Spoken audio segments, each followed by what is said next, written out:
On the morning Maya Silva was supposed to marry the man she'd promised forever to, the sky wore the kind of blue that photographers pray for clear, even almost unreal. The church bells hadn't rung yet. The florist was still coaxing roses into place. And somewhere in the bridal suite, Maya's mother whispered a prayer that sounded like a sigh. Maya wasn't the kind of bride who had grown up circling dresses in magazines. She was practical, a civil engineer with a habit of measuring things, heights, loads, timelines. She measured love, too, in the careful math of everyday life. The coffees he remembered without asking. The way he'd squeeze her hand at crosswalks. The texts that arrived when she didn't know she needed them. Ethan Vale, the man she'd said yes to, was considerate, steady, and just mysterious enough to keep her curious. At least that's the version of him she held on to. "Breathe, her maid of honor," Priya murmured, fumbling with a tiny pearl button on Maya's sleeve. "In, out. Like you're watching concrete set." Maya laughed, the sound coming out a bit thinner than she intended. "Concrete doesn't judge if you cry. Who says we're crying, we're glowing?" Priya kissed her on the cheek and stepped back, admiring the final look. "You're a problem for anyone with a pulse." Maya turned to the mirror. The dress was clean lines and quiet drama. Satin that fell like water, a back that dipped into a soft V, and a train that made the floor look like a cloud had landed on it. Her hair dark, glossy, pinned in a low chignon, with a comb that had belonged to her grandmother, caught the light like a secret. She should have felt like the main character in a story that had only happy chapters left. And yet, under the orchestra of compliments and last-minute checklists, there was a single, off-key note she couldn't unhear. Maya wasn't a superstitious person, but she wasn't blind either. Somewhere between the engagement party and the final cake tasting, Ethan had developed a habit. A new job had arrived with bigger hours and bigger promises. He'd show up late with apologies packaged like gifts, breathless, handsome, holding out answers. "I'm sorry the board ran over. The investor call was at dawn. I'm there. Give me 10. And when he arrived fully, attentive, apologetic, more charming than the problem. It worked. Until it didn't. Priya noticed her silence. "Tell me the thing you're not telling me." Maya adjusted the pearl earring that never sat right the first time. "It's nothing. It's never nothing." Maya searched Priya's face. The truth was simple and complicated. Maya had never wanted to be the woman waiting by a window, timing apologies like trains. She had imagined a partner who matched her stride. "He's late a lot," Maya said finally. "Not today, but lately. And sometimes when he looks at me," she stopped, wondered if she was being cruel, shook her head. "It's like he's doing long division in his head." Priya snorted. "If he's calculating anything other than how lucky he is, I'll perform a citizen's arrest." She softened. "Maya, he loves you." "I know," Maya said. She believed it. She wanted to believe it with both hands. "I do." Maya's phone lit up with a message.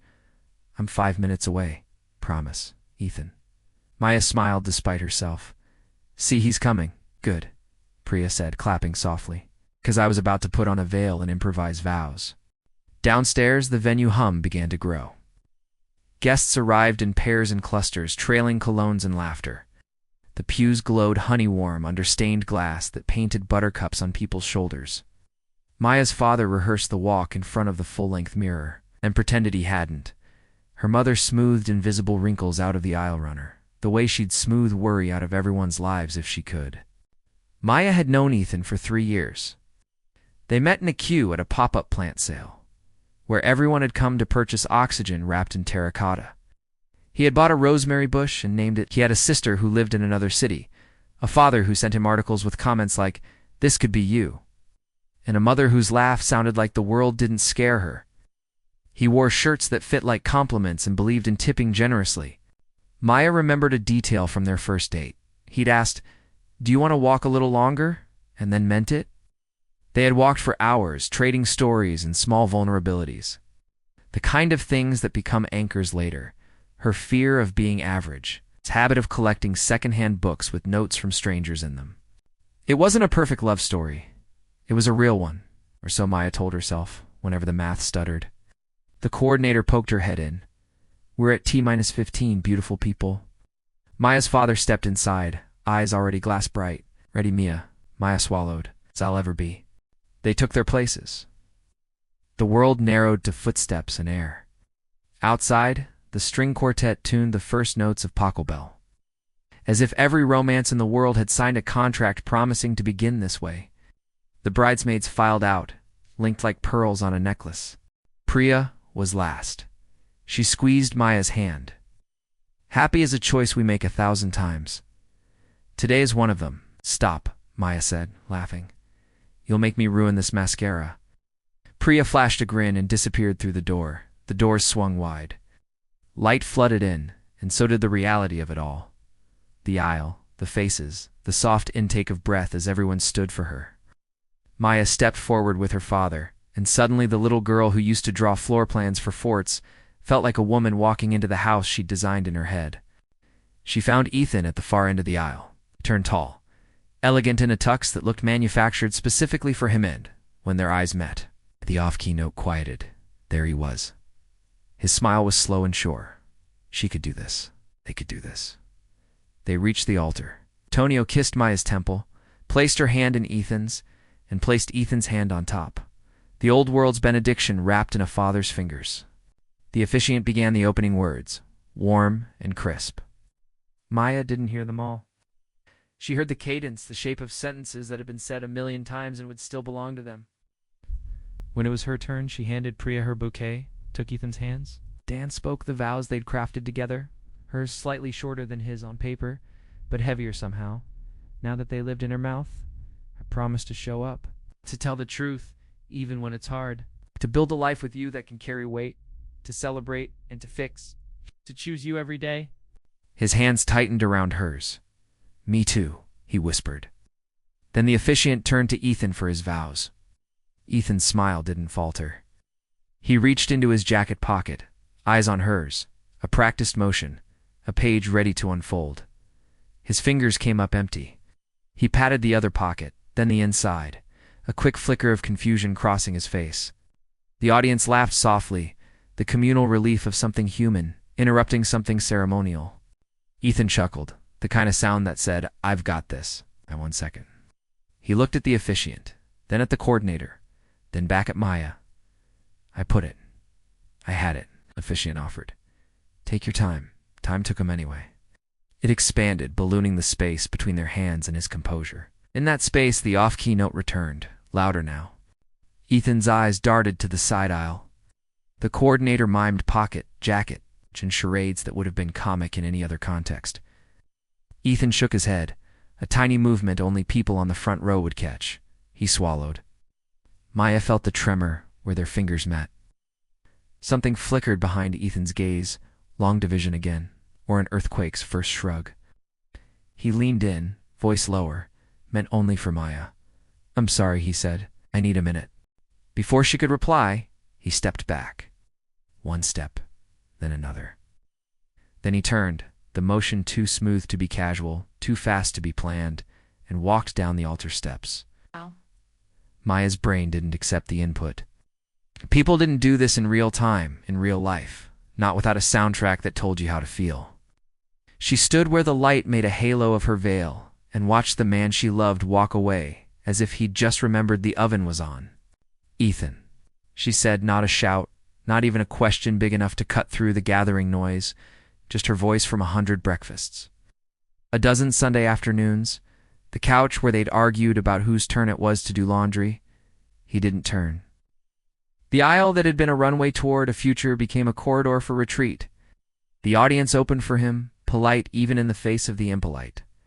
Maya blinked. Her hands found air. The officiant's face unspooled a series of expressions, confusion, empathy, a flicker of professional crisis management, and then settled into a mask of calm. Antonio shifted like a man who would move heaven and pews to fix this. But Maya's mother placed a hand on his arm, the universal language for not yet. Priya had already moved, somehow appearing at Maya's elbow with the bouquet she didn't remember handing over. Hey, Priya whispered, the word a rope. Ow. Maya realized only then that her breathing had gone shallow. The train of her dress felt heavier, the room brighter. She focused on the smallest real thing. The pearl button at her wristband fastened her eyes there so they wouldn't fall. Ethan reached the doors. The coordinator tried to intercept, murmuring something into her headset, while angling her body like a human traffic cone. Ethan said something Maya couldn't hear. The coordinator's shoulders softened. The doors opened, letting in daylight sharp as truth, and then he was gone. Silence is not actually quiet. It holds breaths, shoe scuffs, 100 people negotiating what to do with their eyes. The quartet faltered and stopped entirely. Someone coughed.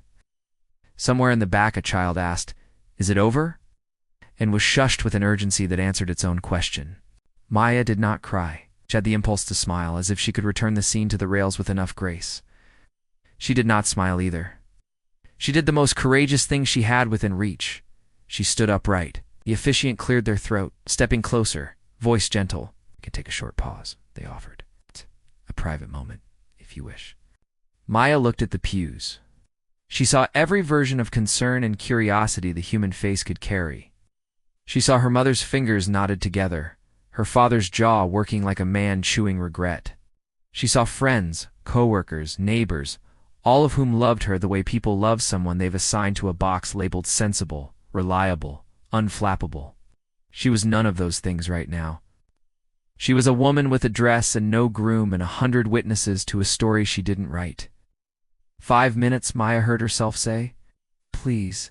Priya and the coordinator moved in concert, easing Maya toward the side chapel.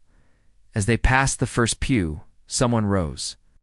He was tall, in a charcoal suit a shade less formal than the day demanded. He had a face that looked like it had practiced listening, and hands that were empty. The man with the steady eyes. Maya had noticed him once already that morning without meaning to earlier. In the courtyard, when the florist dropped a pin and it spun into a crack between stones.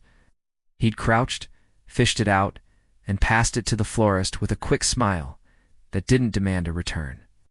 He'd stood later near the side aisle, head tilted slightly when the quartet warmed up, as if he was filing away the sound for later.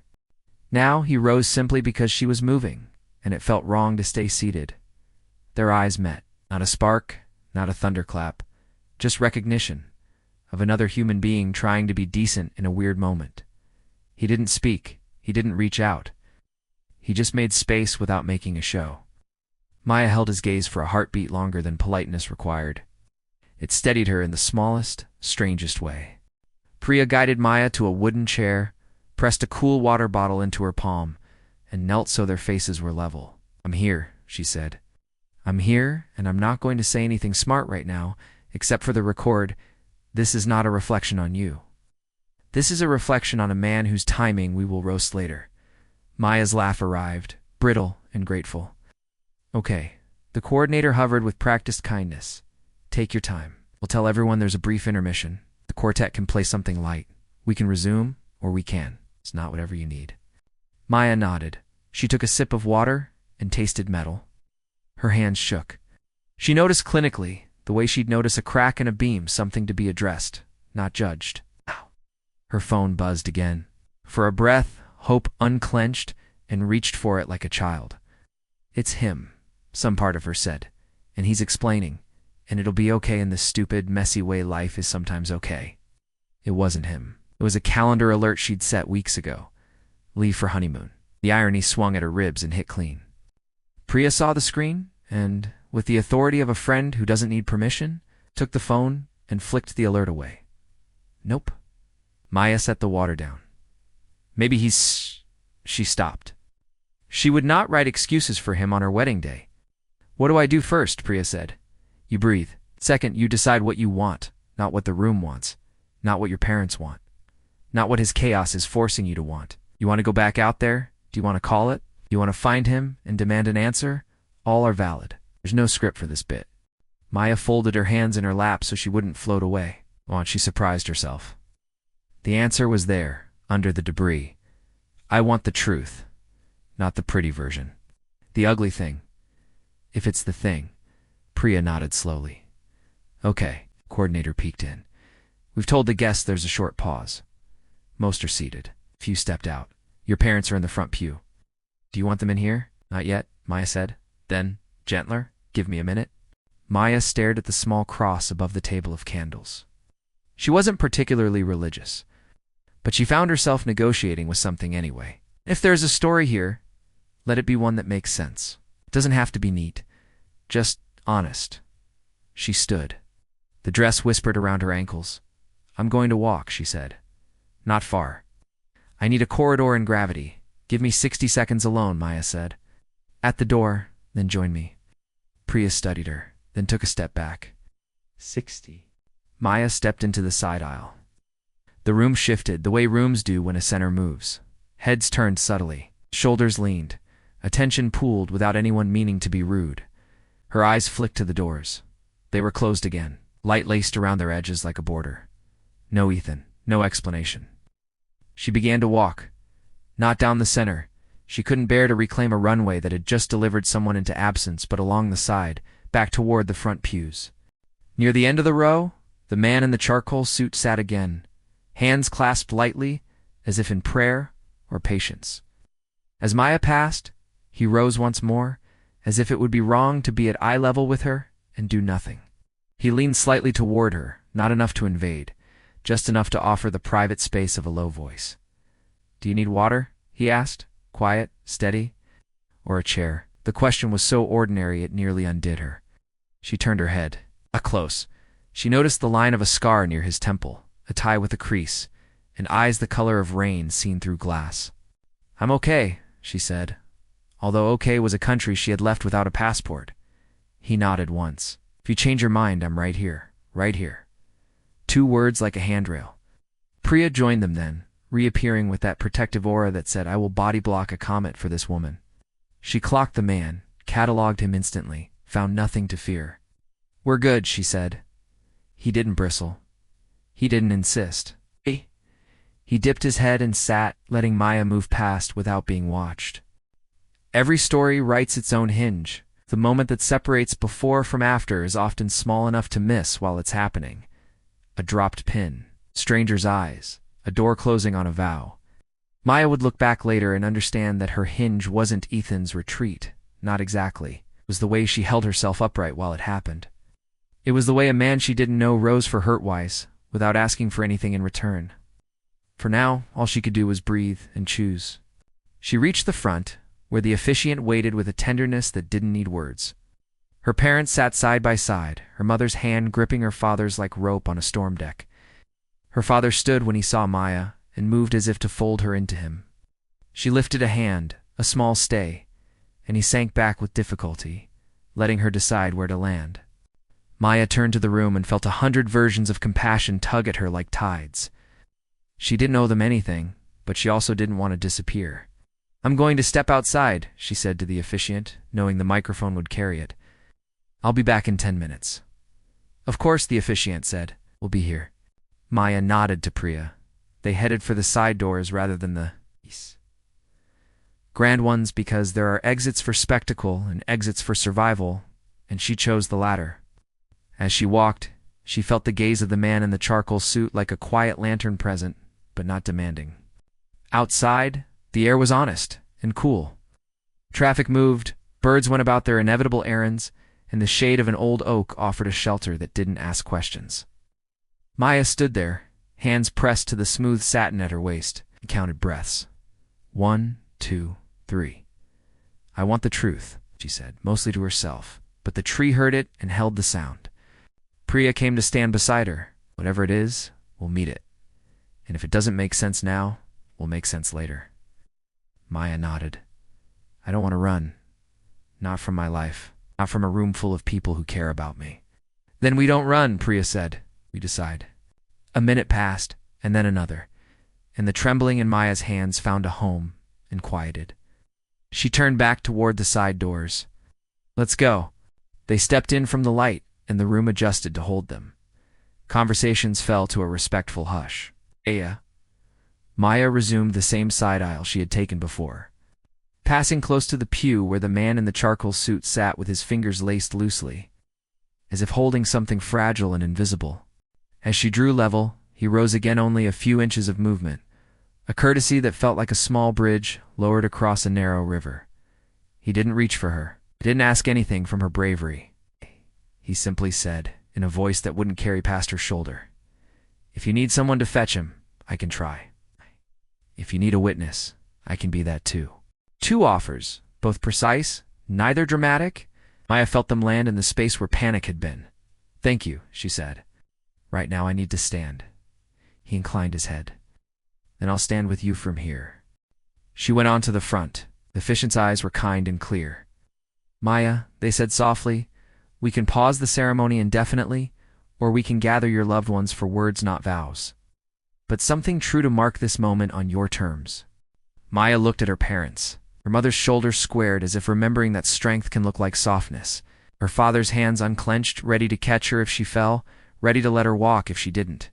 On the first pew end cap, a single rose petal had landed, bright as a heartbeat. Maya thought of the floor plans she drew as a child, how every line meant a choice: doorways, hallways, walls you could move later if the light asked you to.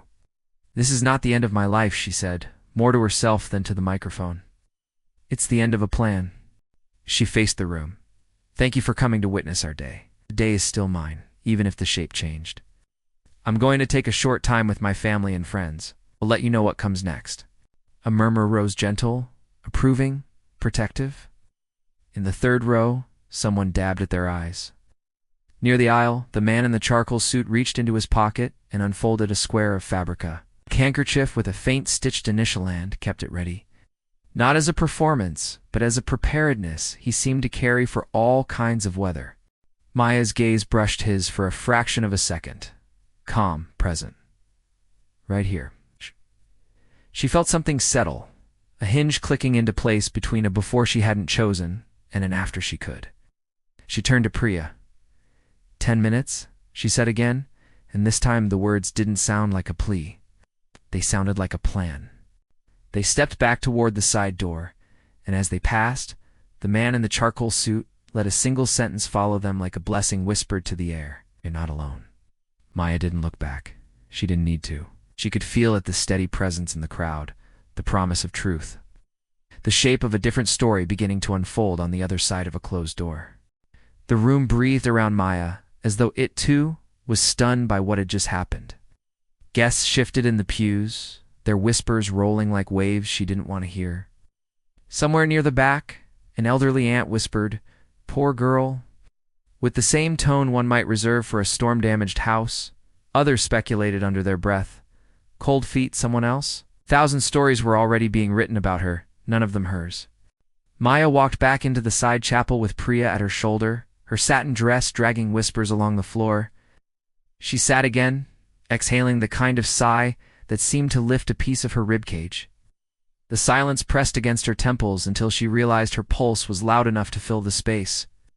"I can't breathe in here," she muttered. Priya nodded. "Then we won't." She led Maya through a back hallway, past stacked folding chairs and boxes of hymnals.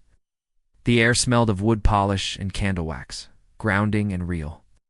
They stopped in a narrow corridor where a single stained glass window scattered red and gold light across the wall. Maya pressed her palm against the cool plaster. "I thought I knew him. I thought I knew everything."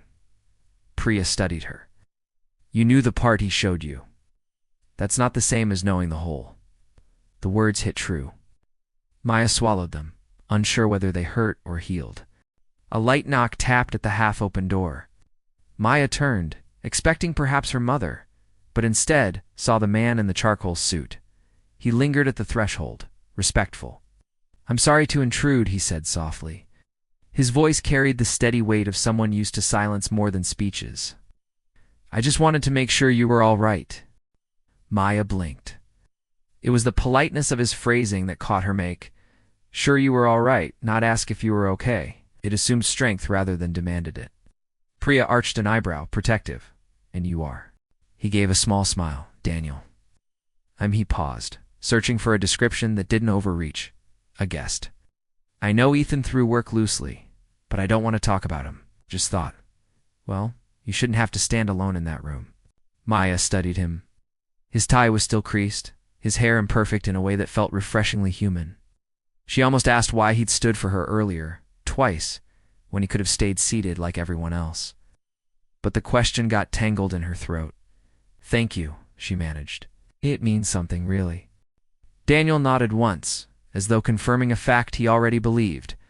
"If you need anything practical, water, a car, someone to keep curious people at BI can help." Priya folded her arms. "We've got her covered, I know. Daniel said, unruffled. And you're doing it well? I'll just be nearby. He inclined his head again, then withdrew, leaving behind a pocket of calm where his presence had been. Maya leaned against the wall. Who is he? Priya shrugged. Maybe a guardian angel in a rental suit? Doesn't matter. What matters is you. But it did matter in some quiet corner of Maya's heart. Not because she wanted to replace Ethan, not yet. Maybe not ever. But because Daniel had looked at her without pity.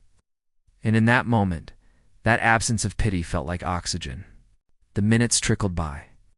Outside, the quartet began playing again, this time something softer, gentler, an attempt to stitch dignity back onto the torn ceremony.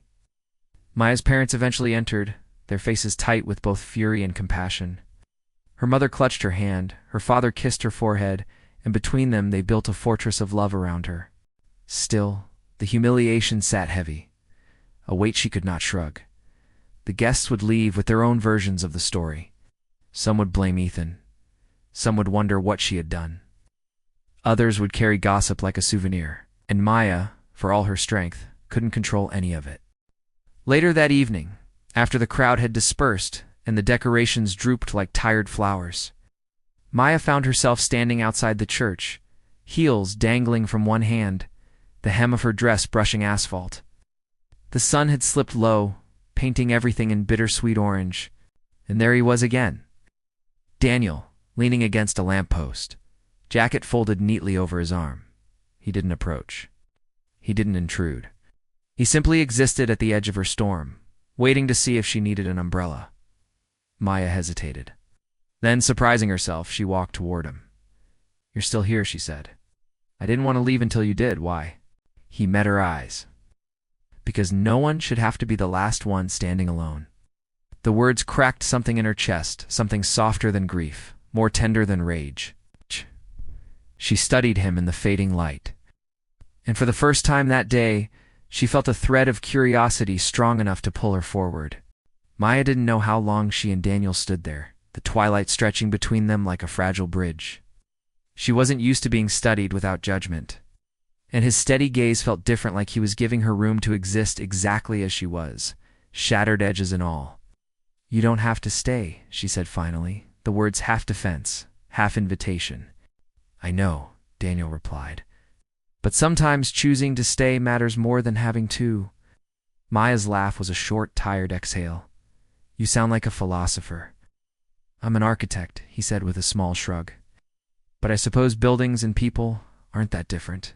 Both need foundations. Both can crack if the pressure's wrong." That caught her attention. "Architect. Yeah, my firm and Ethan's company crossed paths on a project. That's how I know him. Not well. Just enough to be invited, I guess." He paused, adjusting the jacket folded over his arm. "I didn't expect, well, any of this." "Neither did I," Maya whispered. They stood in silence for a while. The streetlight flickered on above them, casting a halo over the cracked pavement. "I should go home," Maya said eventually. "Face my parents. Answer questions I don't have answers to." Daniel nodded. "You don't owe anyone answers tonight." His voice carried a certainty she wanted to borrow. She tucked her shoes under her arm, lifted the hem of her gown, and took a step toward the parking lot. Daniel fell into stride beside her, not leading, not following, just walking as if to say, "The road is easier with two sets of footsteps." At her car, she paused. "This is the part where you disappear back into your life, right?" Daniel smiled faintly. "Only if you want me to." She hesitated, then said, "Thank you. For standing. For not asking questions. You're welcome." He gave a small nod, then stepped back, letting her choose whether the conversation ended here. Maya opened the door, slid into the driver's seat, and gripped the steering wheel. Through the windshield, she saw him still standing there, patient, unhurried. For a moment she considered rolling down the window, asking him something, anything to prolong the moment. But the weight of the day pressed down and words felt heavy. She started the engine. Daniel lifted a hand in a quiet farewell, then turned toward the sidewalk, his figure blending into the amber streetlight as she drove away. That night, Maya lay in her childhood bedroom, stripped of makeup, hair undone, dress folded carefully into its box. The ceiling above her blurred in the dim glow of the bedside lamp. Phone buzzed, texts she didn't open, calls she silenced. Ethan hadn't reached out. At once.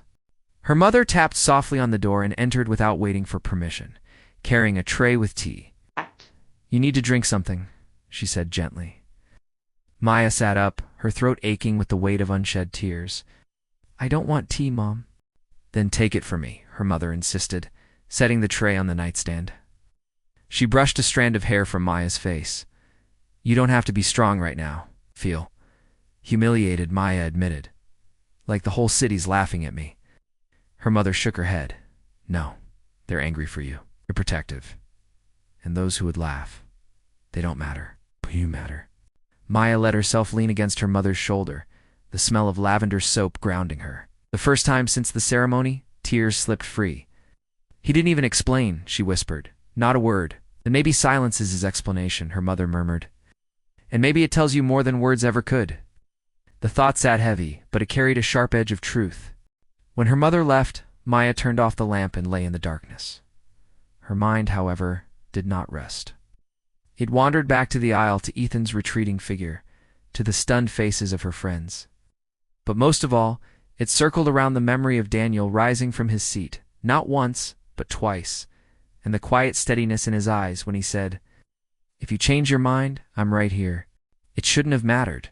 Shouldn't have lodged in her chest the way it did. And yet, as exhaustion finally pulled her under, it was his calm presence, not Ethan's absence, that followed her into sleep. The next morning, sunlight filtered through the curtains.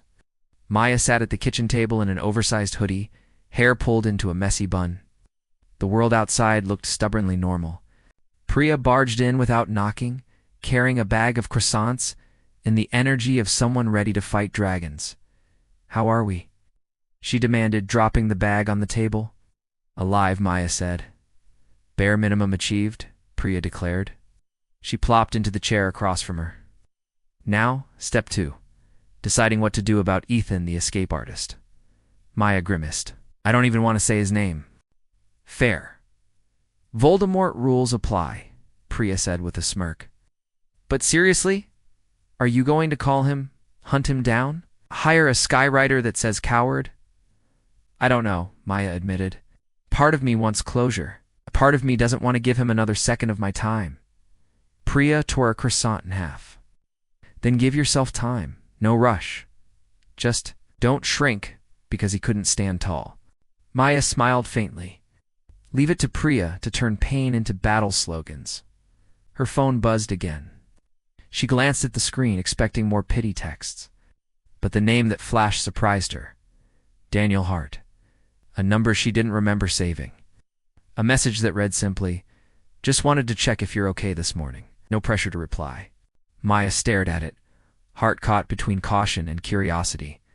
Maya's thumb hovered over the screen, her heart thudding like the world had just handed her a choice too heavy for breakfast. A message, simple, kind, from a man she had barely spoken to. Priya noticed the way Maya's eyes lingered. Who's that? Maya hesitated, then turned the phone so Priya could see. Priya's eyebrows shot up. Oh, Mr. Charcoal Suit. Daniel, Maya said quietly, almost testing the name on her tongue. Priya leaned forward, grinning despite the solemnity of the past 24 hours. The guy who stood up for you. Twice. I like him already. It's nothing. Maya said quickly, though her cheeks warmed. He just checked in. Exactly, Priya said. Which is more than Voldemort did. Don't call him that, Maya said, though the corner of her mouth twitched. Priya shrugged. Fine. He who must not be named. Either way, are you going to reply? Maya looked at the message again. The words weren't demanding. They didn't corner her. They just sat there like an open door waiting. She typed, I'm okay. Thank you for asking. Then she erased it. Too formal. She tried again, trying to be okay. Appreciate your message. She hesitated. Then, with a breath she didn't realize she was holding, she pressed send. Seconds later, the little dots appeared, then vanished, then returned. Finally, his reply, that's all you need to do. Try. Some days that's enough. Maya stared at it.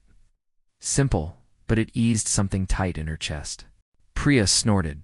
Okay, that's annoyingly wise. She grabbed a croissant, stuffing half into her mouth. If you don't marry him, I will. Maya rolled her eyes, but deep inside, The words planted a dangerous seed of hope she wasn't ready to water yet. Later that afternoon, Maya found herself restless. The house was too quiet, the air too heavy. She stepped outside, hoodie pulled tight, and began walking down the familiar streets of her childhood neighborhood. The sidewalks were cracked in the same places they had been years ago, the oak trees taller, but just as comforting. Halfway down the block, her phone buzzed again. Oh! Another message. Daniel. Fresh air helps. Even if it doesn't fix things, it makes them breathable. Maya blinked, glancing around instinctively as if he might be watching. But of course he wasn't. He was somewhere else entirely, and yet he seemed to understand. I'm walking now, she typed back before she could overthink it. Pause. Then good. Notice 3 things you see, 2 you hear, 1 you feel. Helps anchor you.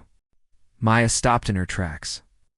It was so unexpected, so specific, that she found herself obeying without question. 3 things she saw. A child's chalk drawing still etched on the pavement from yesterday's play. A stray balloon caught in a telephone wire, swaying against the blue sky. A row of marigolds blooming stubbornly in a neighbor's yard. 2 things she heard. A lawn mower droning in the distance. The rhythmic thud of her own sneakers against concrete. 1 thing she felt. The tug of cool wind against her cheeks. She typed it all back to him. His response came quickly. Perfect. That's grounding. When things fall apart, it helps to remember the world still holds. Maya's lips curved into a small smile, the first genuine one since her wedding day had collapsed. She shook her head, amused and grateful in equal measure. You're smiling, Priya's voice rang out. Maya turned to see her friend leaning against her car at the corner, arms crossed, watching with narrowed eyes. Texting Mr. Commandwise, I assume. Maya flushed. It's nothing. Just grounding exercises. Priya's grin spread. Grounding, huh? If he keeps this up, you're going to float right into his arms. Maya swatted her friend's arm, but her laughter followed her all the way home. That evening, as the sun dipped low again, Daniel sent one more message. If you need to talk, even about nothing, I'm around. No expectations. Maya stared at it for a long time, then typed, Okay, maybe tomorrow? She pressed send, and for the first time since the altar had crumbled beneath her feet, tomorrow didn't feel like something to dread. The next day dawned with hesitant light, like the world wasn't sure if it should shine for her. Maya sat at the kitchen table with a mug of coffee that had gone lukewarm. Her phone buzzed, and without even checking, she knew who it was. Their SA Cafe on River Street. They have terrible chairs, but excellent muffins. If you want company not interrogational, be there at noon. No pressure, no demand. Just an invitation written in the calm ink of Daniel's tone. Maya's instinct was to say no, to hide, to wallow in the safety of home. But then she remembered his words from yesterday. Some days, trying is enough. 11:45, she found herself standing outside the cafe, palms clammy, heart hammering. She almost turned back twice, but then the door jingled open, and there he was, already seated by the window. He looked up, and his expression wasn't pity, wasn't surprise, it was simply welcome. Maya, he said as she approached, as though the name itself was enough of a greeting. She slid into the chair opposite him, awkward in her own skin. You really weren't kidding about the chairs, she said, shifting against the stiff wooden back. He chuckled. I wouldn't lie about important matters. For a moment, silence stretched. She toyed with the edge of the napkin, unsure how to begin. You're not to say anything, Daniel said gently, reading the tension on her face. We can just eat muffins and complain about the chairs. Maya laughed, a short burst that startled her. You're different? Different good or different strange? She thought about it. Different steady, like you don't need to fill the silence. Silence can be useful, Daniel said. It gives people room to breathe. Their muffins arrived, blueberry for him, lemon poppy seed for her. She broke hers apart piece by piece, the crumbs scattering like tiny maps. You know, she said after a while, everyone else looked at me yesterday like I was broken glass. But you. She trailed off, searching for the right words. I saw someone standing, he said simply. And standing is harder than people think. The words hit her like a warm wave, soaking into the cracks left by humiliation. For the first time since that awful moment at the altar, she felt seen not as a victim, but as a person who had endured. She leaned back, studying him. His scar near his temple caught the light, his eyes steady as rain through glass. She wondered what storms had shaped him, what cracks he carried that made him understand hers. "Why did you even come to the wedding?" "Work connection," he said. "Ethan invited me. I almost didn't go, but—" He paused, then smiled faintly. "Oh, turns out I was supposed to be there, I guess." Maya let that linger. Supposed to be there. The thought sat strangely comforting. For nearly an hour they talked about architecture and engineering, about the worst projects they'd survived, about childhood forts and stubborn teachers. Not once did Daniel ask about Ethan. Not once did he press her for details she wasn't ready to give. He let her steer, and when she fell silent, he let the silence hold. Eventually Maya glanced at her phone and realized the afternoon had slipped by. "I should go," she said reluctantly. Daniel nodded. "Of course. But for what it's worth—" He hesitated, then met her gaze. "You're stronger than you think. Don't let one person's absence make you forget that." Maya swallowed past the lump in her throat. "Thank you, Daniel." He gave a small nod, stood and pulled out a folded handkerchief from his pocket to wipe muffin crumbs from the table. The gesture was so ordinary, so unself-conscious, that it made her smile. As she walked out into the crisp afternoon, Maya realized something startling. For the first time since her life had been split in two, she felt the faint outline of hope. Not for love, not yet, but for herself. At the possibility of a story not ruined, but rewritten. And somewhere behind her, still at the cafe table, Daniel watched her go, not with longing, not with urgency, but with quiet respect for the strength of a woman who had just begun to unfold her heart again. The days that followed felt like walking barefoot across a cracked floor, each step uncertain. Sometimes sharp, sometimes oddly grounding. Maya's phone stayed stubbornly silent where Ethan was concerned. No message, no explanation, not even an excuse to hang her anger on. It was as if he had been swallowed by the earth. In the quiet left behind, people filled the gap with their own noise. Friends texted sympathy, relatives sent long paragraphs of advice, coworkers forwarded awkward emojis that were supposed to mean we care. Maya read some, ignored most. But the one thread she didn't mute was Daniel's. His messages weren't constant. They came like steady drops of rain, never overwhelming, always enough to remind her she wasn't alone. "Morning walks are good medicine. I saw a building today that reminded me of resilience. Want a photo?" Sometimes silence is an answer, even if we don't like it. At first, Maya responded cautiously. One or two words, polite acknowledgments. But slowly, without realizing, her replies grew longer. She told him about her projects, her childhood dreams of designing bridges, her hatred of olives, her fondness for storms. He responded with stories of his own. The summer he spent sketching rooftops in Italy. The dog he'd had as a boy. The way he always ordered blueberry muffins because he once convinced himself they were healthier. It wasn't flirtation. Not yet. It was something gentler, rare companionship that asked for nothing more than truth. One evening, Priya dropped by unannounced again, balancing takeout containers in her arms. She flopped onto Maya's couch and surveyed her with suspicious eyes. "You're glowing," Priya declared. "It's not like full wattage, but at least 60%. That's not heartbreak lighting." Spill. I rolled her eyes, opening a container of noodles. "I'm not glowing. You are. And unless you've taken up yoga at sunrise, I'm betting Mr. Common Wise has something to do with it." Maya hesitated. "We've just been talking." "Talking is how kingdoms are built," Priya shot back, "or destroyed, depending on who's talking. But in this case, I approve." Maya laughed. "You don't even know him?" "I know he showed up when Voldemort didn't," Priya said, chopsticks waving like punctuation. "That's already a resume line." Oh, Maya wanted to argue, but a smile betrayed her. The following Saturday, Daniel invited her to see one of his projects, a community center he'd designed downtown. At first she resisted, afraid of being seen in public, afraid of whispers. But curiosity and something softer pulled her out the door. The building stood tall but welcoming, with wide glass panes that reflected the sky. Inside, light poured through skylights, dancing across polished wood floors. Children's laughter echoed from a play area, and volunteers moved with the easy rhythm of purpose. "What do you think?" Daniel asked, hands in his pockets, as he watched her take it all in.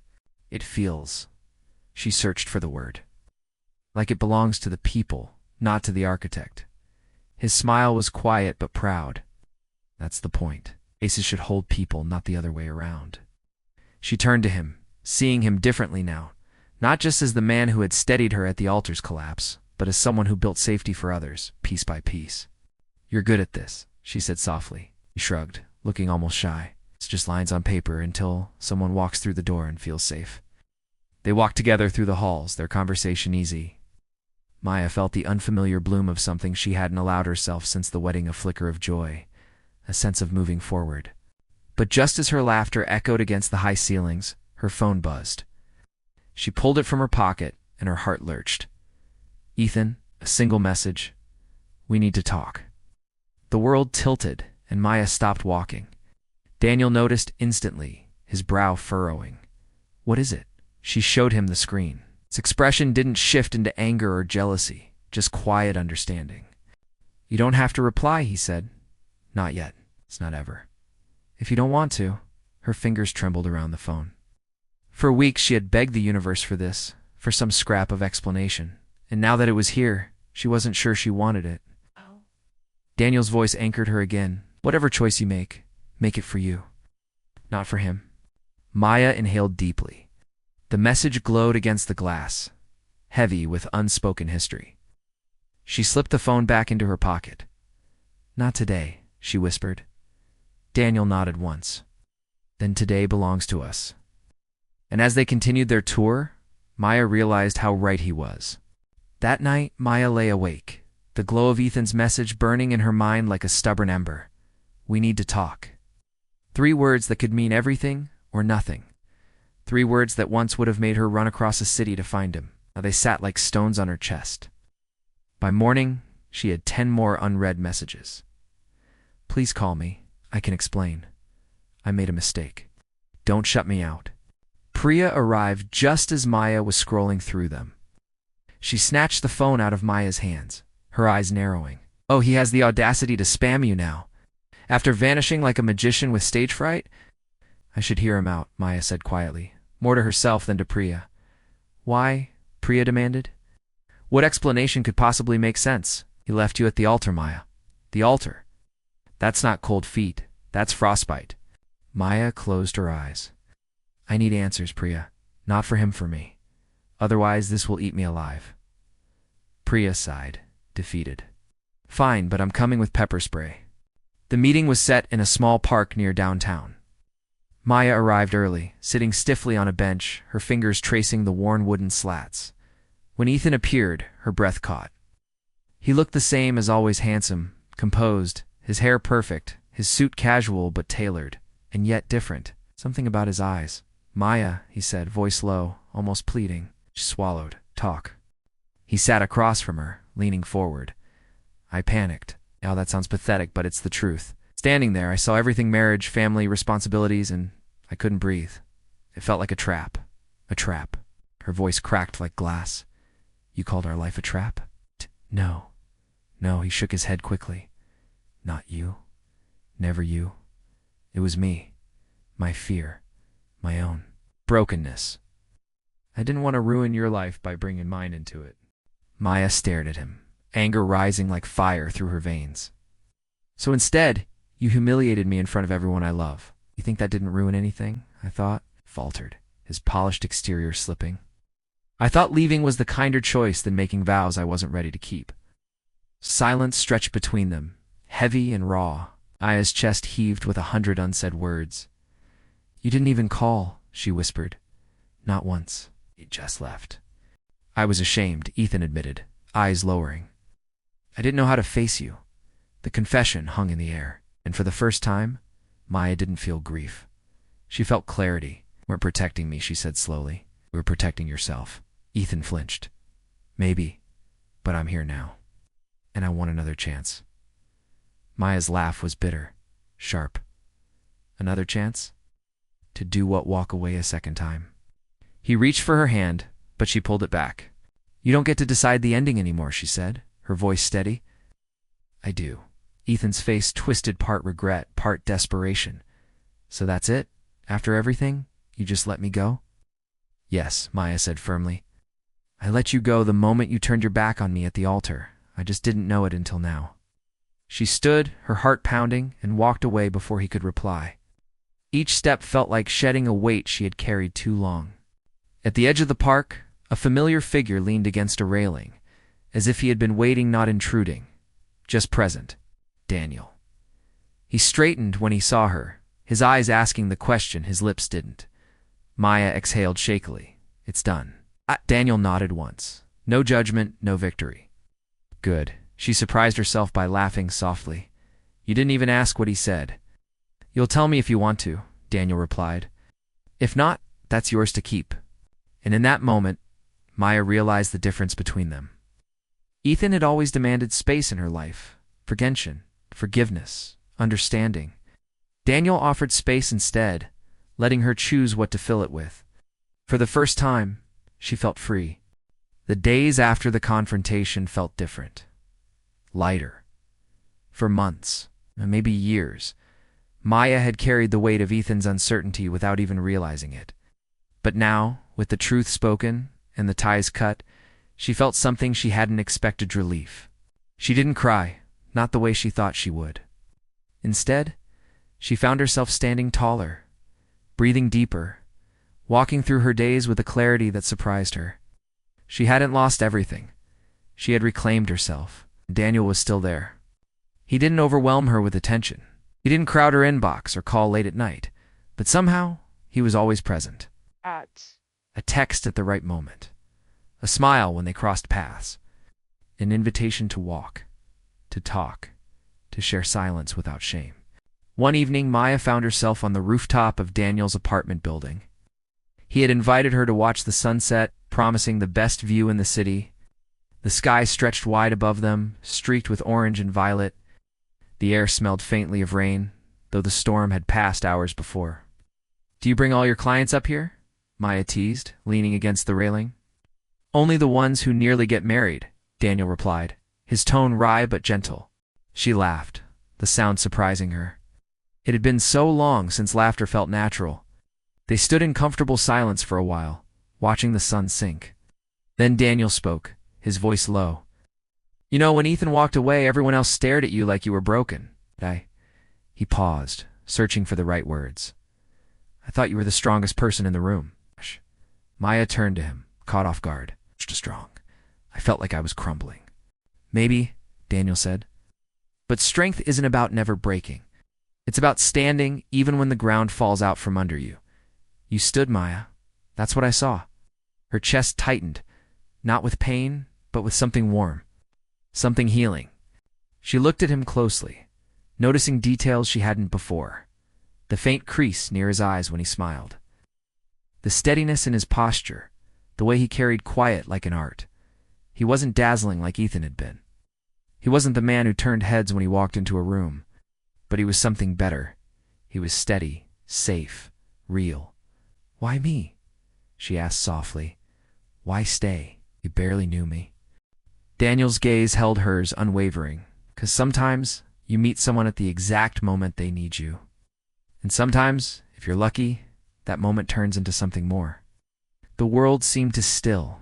Maya's breath caught, her heart stumbling in its rhythm. She wanted to reply, to say something equally honest, but words failed. Instead, she stepped closer, their shoulders brushing.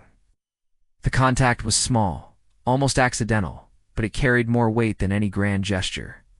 They stayed that way as the last sliver of sun dipped below the horizon, the city lights flickering to life beneath them.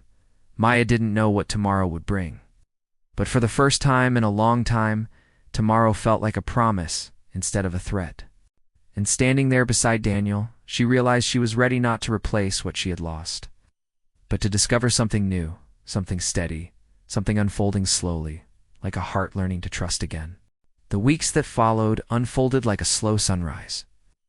Maya began returning to her projects, showing up at meetings, sketching designs with fresh determination.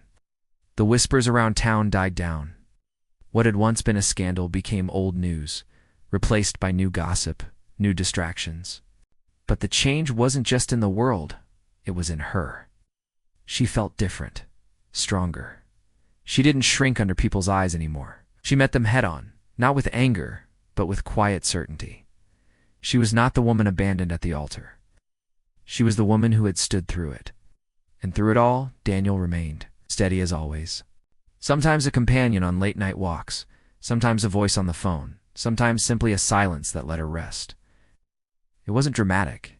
It wasn't fireworks. It was better. It was real. But then, one evening, Ethan returned. Maya hadn't seen him since the park. When he showed up at her office unannounced, her first instinct was anger. He looked tired, worn down, but his charm hadn't dulled. "Maya, please," he began, blocking the doorway before she could walk past.